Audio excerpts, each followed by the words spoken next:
Hello and welcome back to my channel. In this video, I will talk about recording to petty cash book, then to general ledger. Petty cash is, I think, also one of the most confusing topic in Introduction to Bookkeeping. First, let's discuss what is petty cash. Petty cash is a small cash on hand used in making small payments that is recorded to the books of prime entry called petty cash book. There are two types of petty cash systems that can be used by the business. The first one is impress system, and the second one is the non-impress system. Impress system has a fixed amount of petty cash called impress. Inside the petty cash box, which is the physical cash plus the total receipts of expenses with corresponding vouchers, should be the amount of the impress. For example, the impress amount is 150. If the physical cash inside the box is 88, the total receipts with voucher amount should be 62. And the amount of the top-up should always restore the amount of the impress. For the non-impress system, it means there is no fixed amount inside the petty cash box. An example of this is the company made top-ups of fixed amount, for example 50, to the petty cash every Friday. So there is no fixed amount inside the petty cash box because the expenses vary. If the expenses are more than the available cash, then the petty cash will be zero out even before the top-up period. Or if the expenses are less, then the big amount of money will just build up inside the petty cash box. In this topic, we will focus more on the impress system. So this is an example of petty cash book using impress system. The petty cash book is divided into two sides. The left side is the receipt side and the right side is the payment side. In this example, the total of the impress is 150 and the total of the petty cash is 150 as of the 1st of June. We have also already entered some expenses from the 1st of June, and the last voucher is for the 15th of the month, which is voucher 1005 for taxi fare amounting to 21 plus VAT at 20%. Let's enter this transaction to our petty cash book. Let's enter the date, the details, and the voucher number. And the amount says 21 plus VAT, so it means it is the net amount. The net amount is categorized into three columns, which is the stationery, postage, and travel. So let's enter the net amount to the travel column. Then let's calculate the gross amount, which is from the net amount 21, multiply it by 120% or 1.2, and we got 25.20. Let's enter the gross amount to our amount column. Let's calculate the VAT amount from the net amount. Let's multiply by 20% or 0.2 and we got 4.20. Let's enter the VAT amount in the VAT column. Let's double check our computation by adding the net amount and the VAT, and it should be equal to the gross amount.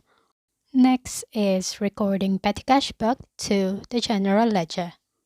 Same as the other day books, at the end of the period, in this example, it's every 15th and 30th of the month, the petty cash book will be transferred to the general ledger. In recording to general ledger, from the payment side of the petty cash book, we are going to record the totals of each column. And from the receipt side, we only have one column, but please bear in mind that we don't transfer the total of this column. The only type of transaction that we have in here is the top-up or the transfer of cash from the bank to the petty cash. And that's the amount that we have to transfer to the general ledger from the receipt side of the petty cash book and not the total of the column. And I will show you why later. First, let's find out the required entries to the general ledger, which are the account, amount, and either debit or credit. And we have a note here that says no entries made yet to the general ledger. So let's find out the accounts. First, from the receipt side, we're going to record the two accounts. The first account is the petty cash account or the petty cash control account. The second account is the bank account, since this amount of cash is from the bank transferred to the petty cash. Then from the payment side, the total of the amount column goes to petty cash account, and the totals of the remaining columns will go to an account as well, which are VAT, stationery, postage, and travel. Then let's transfer the amounts. From the receipt side, remember we won't enter the total amount. We will only enter this amount because this is the only amount that came into our petty cash buck during this period.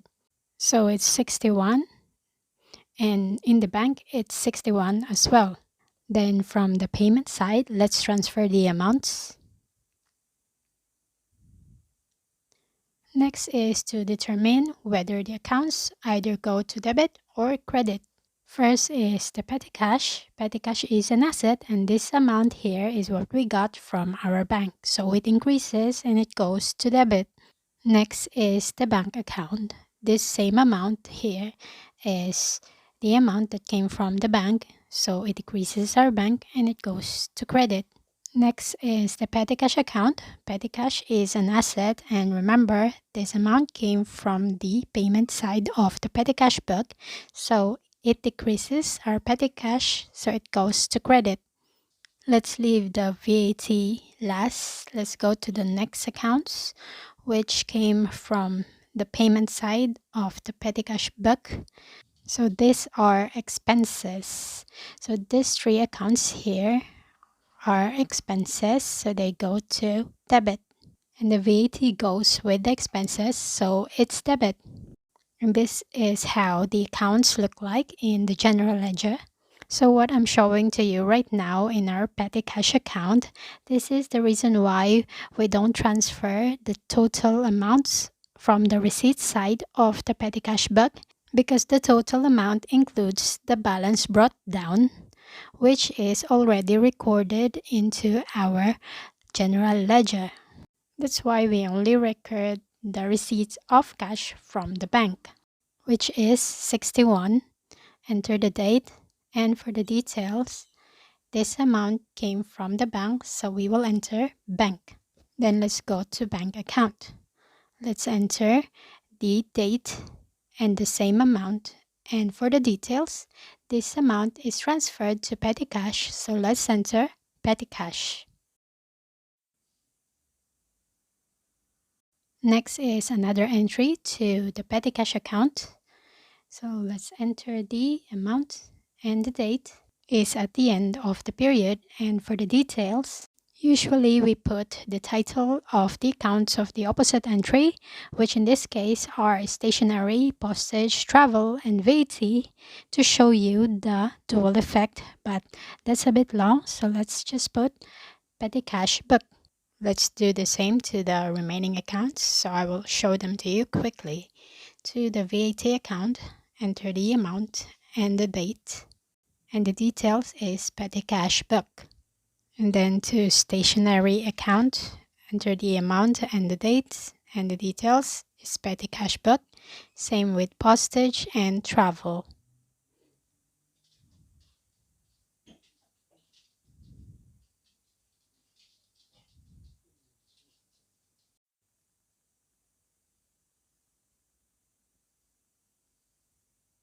And now we're done in recording to general ledger. Next, let's move on to integrated petty cash book. Petty cash book as a day book and a part of the general ledger is also called integrated petty cash book. The difference of the cash book as a day book only, like I have shown you earlier, is we have to transfer the totals of all the columns in the payment side to the general ledger, wherein the integrated petty cash book is the petty cash account itself in the general ledger. That's why it has the debit and the credit. It has the balance brought down from the previous month, and the amount column should be balanced, or the total of the debit and credit should be equal.